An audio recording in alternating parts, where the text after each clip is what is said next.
Hi, I'm Bob with Wolfe. Right now I'm going to show you guys how to replace the main 30 amp fuse inside the Honda GX630 or GX690 engine control panel. So this here is our Wolfe 35 SHO super high output log splitter. Of course it does not have a blown fuse on it, but I wanted to show you guys the symptoms of having that fuse blown. So I'm going to roll this thing out of its parking spot here and then we'll get to working on this engine.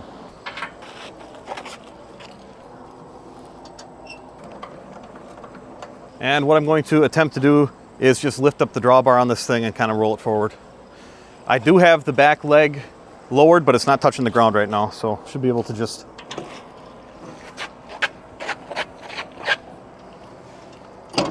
So let's take a look at the front of this engine. You can see we have our control key box here, and we've got our hour meter down here, throttle and choke.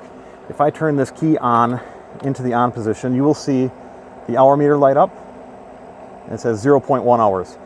That's one of the telltales. If you turn the key on and nothing happens to the hour meter, then you know either your battery is dead, battery's disconnected, or you could be having troubles with that fuse. So first things first, I would check your battery, make sure that your battery connections are good, make sure that your battery has good voltage, and if you still have no activity when you turn the key on, then we're going to take a look inside this box. This is not, this doesn't have anything to do with what we do here, but Honda has that fuse inside of here. So you'll see this on pressure washers, on portable air compressors and other things in the outdoor power equipment industry. This 4-wire connector here has kind of a little release piece here. So we're going to push on that. This will slide up out of the way. Then in here, you'll see this other kind of locking conduit clip.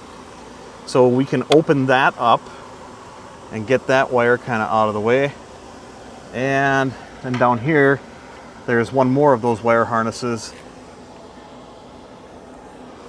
that has a sliding retainer on it as well. So now that I got that stuff sort of out of the way, we can see that there's one screw here, Phillips screwdriver. So it's a really short stubby screw.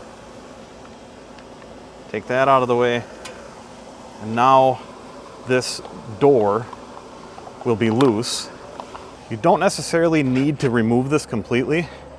Once I pull this back here, you can see this right here. This is where your fuse is. Slide off that metal retainer there. Then we can take this protective cover off, and inside here is a 30 amp fuse. We're gonna pull this fuse out of here, and you know, typically you can just look at a fuse and tell that it's good.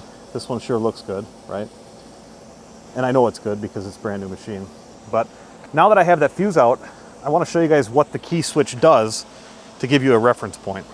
The hour meter won't do anything if that fuse is blown or if your battery is disconnected. So I'm going to turn the key on, and you can see we've got nothing happening on the hour meter. And of course, when I go to crank it, it's not going to start. So take the key back out.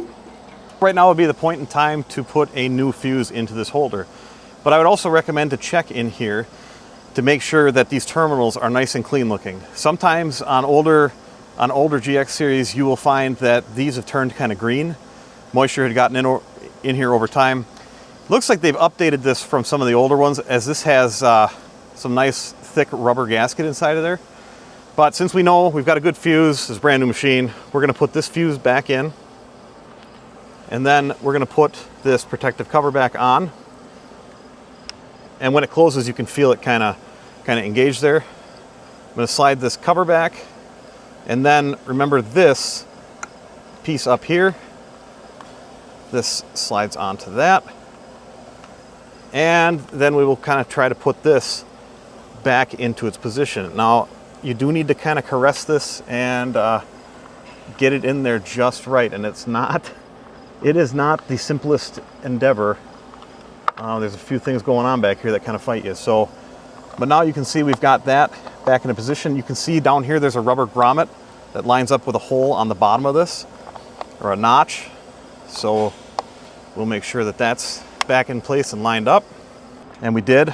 See how we got a nice flush fit here now? Then we'll take our screw. It's a very short screw. It's got a shoulder on it too. Kind of jockey this around while I gently try to tighten that screw.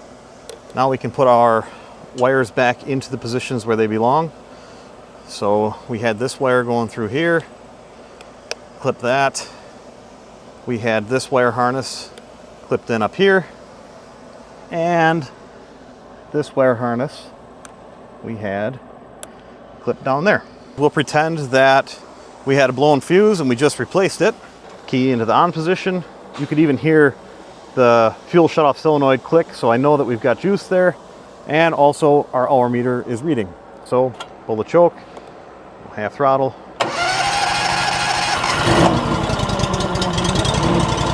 Back in business.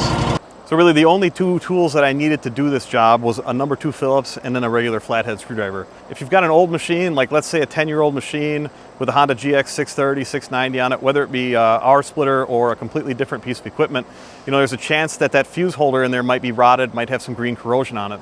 At that point, you may be best off to replace that fuse holder with a new one. You can go to any car parts store and grab a fuse holder that has 2 small leads of wire on it, cut the 2 wires in there, install the new fuse holder on there, and you'll probably be good for years to come. So that control box is all part of the Honda engine. I'm not entirely sure why those fuses blow over time, but they do. And I wanted to make this video for our how-to and maintenance section on the website to help people in an instance where their machine won't start and they don't know why. I hope this video was helpful for some. I know that it's a frustrating situation when the machine won't start, and being able to narrow it down and diagnose it quickly, like if it's just that blown fuse, it's a pretty quick replacement and you're back in business. If you'd like more information on any of the Wolfe Ridge products, including pricing, configuration options, and more, please check out our website, www.wolferidgemfg.com. You can give us a call or send us an email. I want to thank you all for watching. Thank you for the support. Make sure you subscribe so you don't miss out on what's next at Wolfe Ridge.